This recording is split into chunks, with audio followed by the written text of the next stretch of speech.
Triste Bahia, ó quão dessemelhante estás, estou, do nosso antigo estado.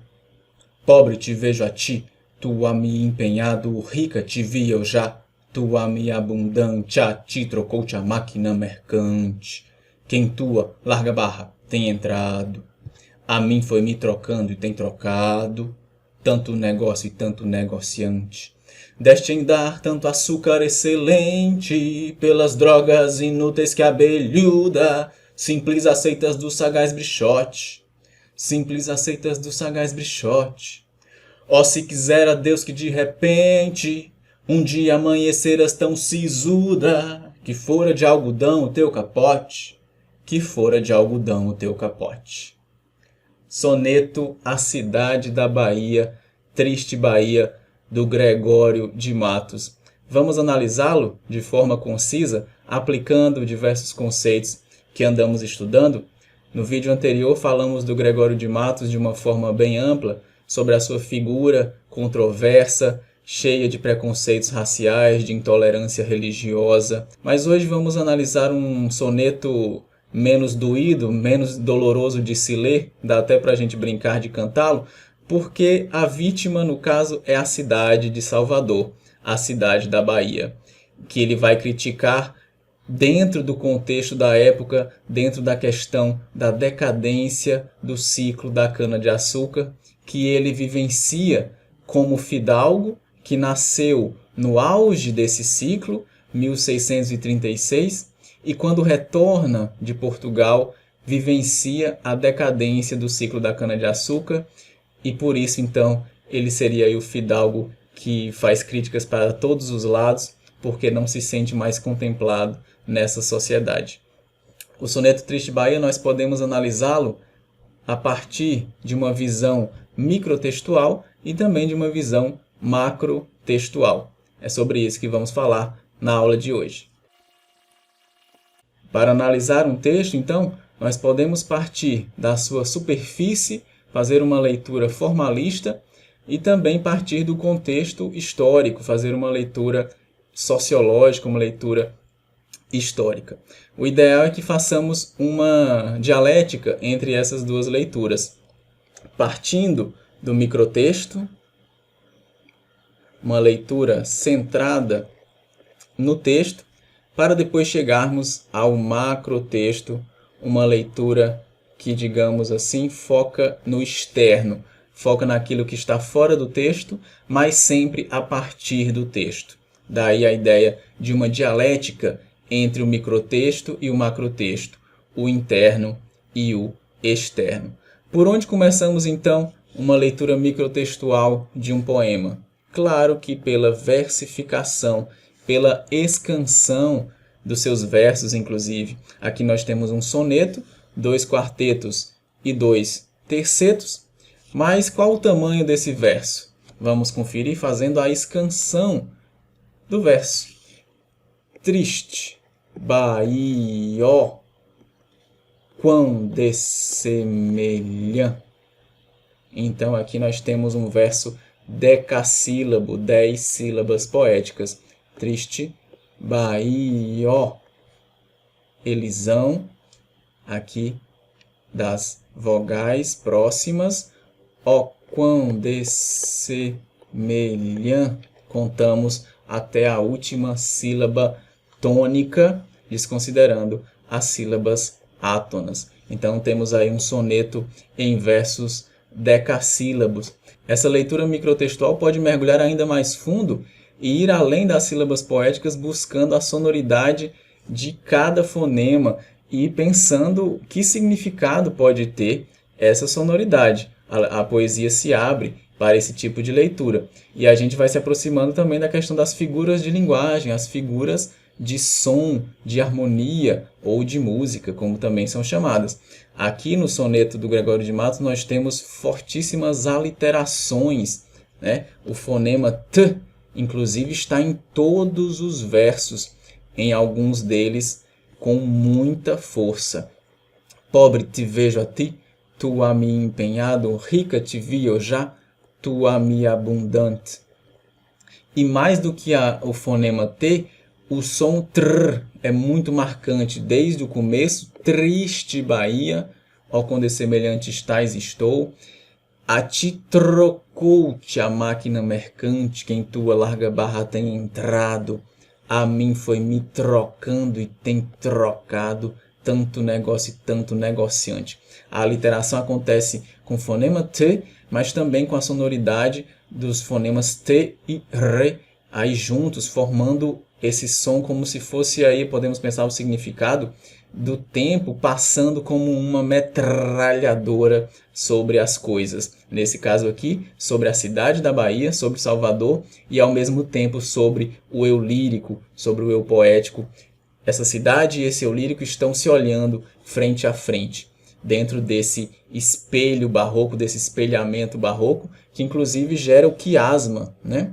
Outra figura de linguagem menos conhecida, que é sempre que nós temos uma forma em X, nós temos um quiasma, e essa forma nós podemos ver aqui nesses dois versos. As palavras na ponta dos versos mudam, mas o seu meio é praticamente idêntico, só vai mudar aí o tempo verbal do verbo ver. Então nós podemos dizer, junto com Alfredo Bose, que aqui nós temos um quiasma. Outra figura de linguagem importante, e aí nós continuamos na leitura microtextual, que perpassa todo o poema, é a prosopopeia, a personificação da cidade da Bahia, a personificação de Salvador. O eu lírico conversa com essa cidade como se fosse com outra pessoa, né? Tanto é que lá no final ele vai dizer: ó, se quisera Deus que de repente um dia amanheceras tão sisuda, tão séria, tão carrancuda, que fora de algodão o teu capote. Então, uma cidade não usa roupas, apenas se ela estiver personificada através de uma prosopopeia. Então aqui ele vai dizer que fora de algodão o teu capote, ou seja, que fora de um material pobre. Na época o algodão vestia os escravos, não tinha nenhum sinal de luxo nesse material. Por isso que ele vai dizer que quer que o capote da cidade da Bahia seja de algodão, para que ela esqueça esses luxos, essas sedas, essas drogas inúteis que ela aceita, simplória e abelhuda, do sagaz Brichote. Olha, aqui nós temos também, é barroco, então tem antítese, né? A antítese do simples contra o sagaz. E quem é o sagaz? É o inglês, é o mercador estrangeiro, a máquina mercante que chega com seus navios para levar a riqueza do Brasil, trazendo apenas luxos, drogas inúteis. Brichote aí um aportuguesamento do British.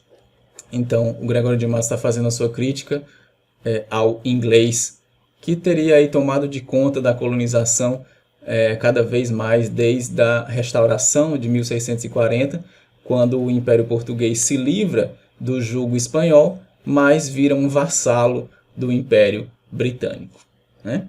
Então aqui nós já vamos nos aproximando, ao falar sobre isso, da leitura macrotextual, de pensar o contexto da época. Mas antes disso, para fazer essa passagem, para marcar essa passagem entre o microtexto e o macrotexto, eu quero falar também da intertextualidade, que é muito forte sempre no barroco, e aqui nós temos um soneto que é feito a partir da emulação de um outro soneto. Olha que interessante.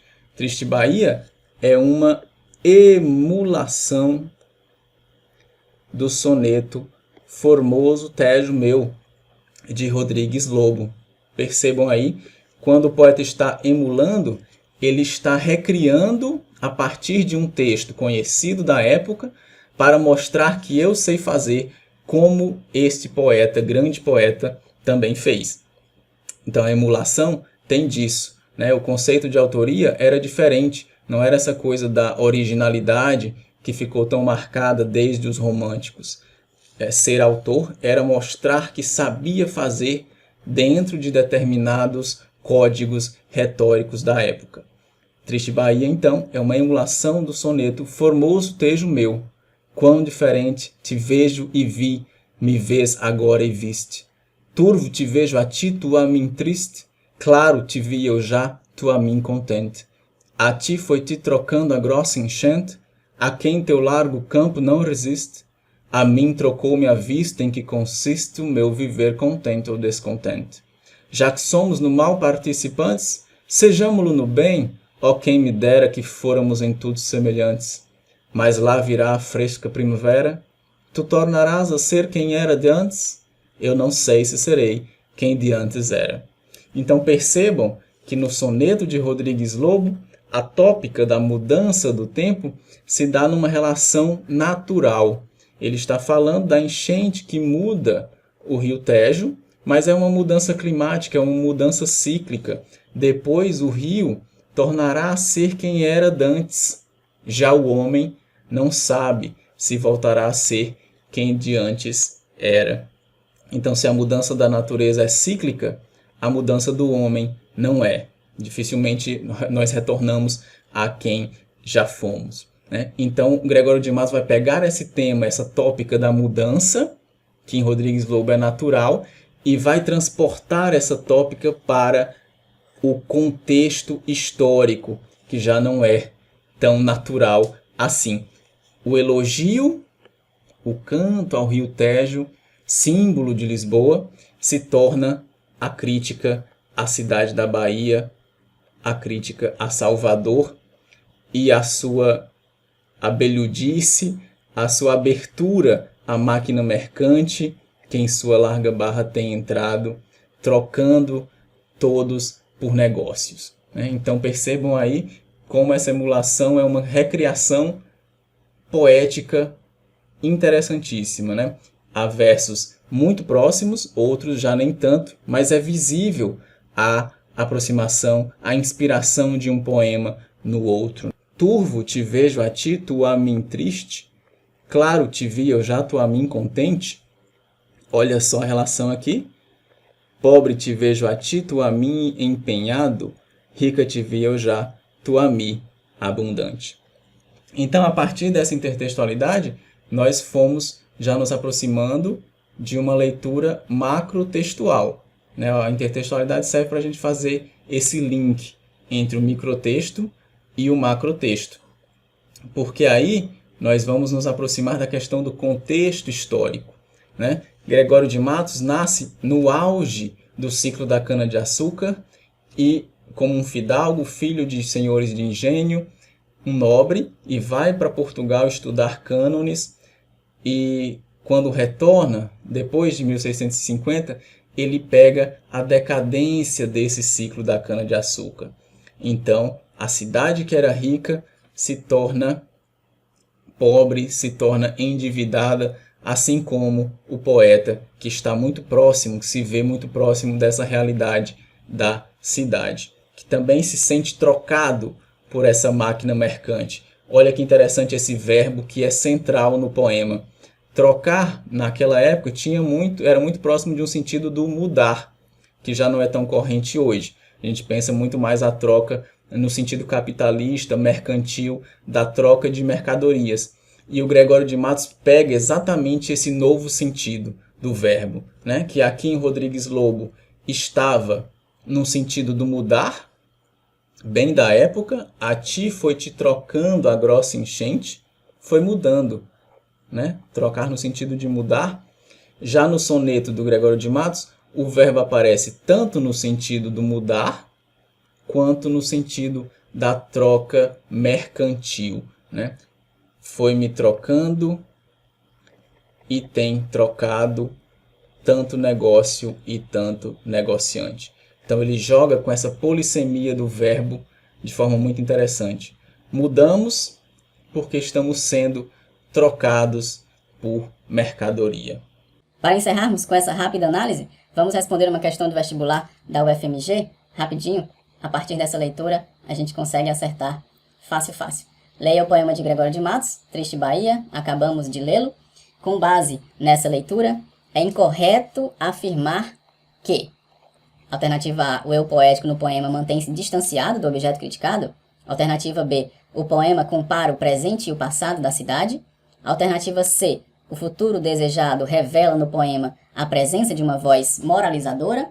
Ou alternativa D, o poema faz referência ao contexto da época. Então percebam que o enunciado da questão quer que a gente marque a alternativa incorreta. Então nós vamos ter 3 alternativas que estão corretas de acordo com o poema e uma que não está. O poema faz referência ao contexto da época? Sem dúvida, deste em dar tanto açúcar excelente pelas drogas inúteis. Então o contexto do ciclo da cana-de-açúcar. Alternativa C, o futuro desejado revela no poema a presença de uma voz moralizadora? Sim, lá no final, o poeta vai dizer à cidade como ele deseja que ela se comporte, né? Então é uma voz moralizadora. Ó, se quisera Deus que de repente, um dia amanheceras tão sisuda que fora de algodão o teu capote. O poema compara o presente e passado da cidade? Também. Estais e estou, quão dessemelhante estais e estou do nosso antigo estado.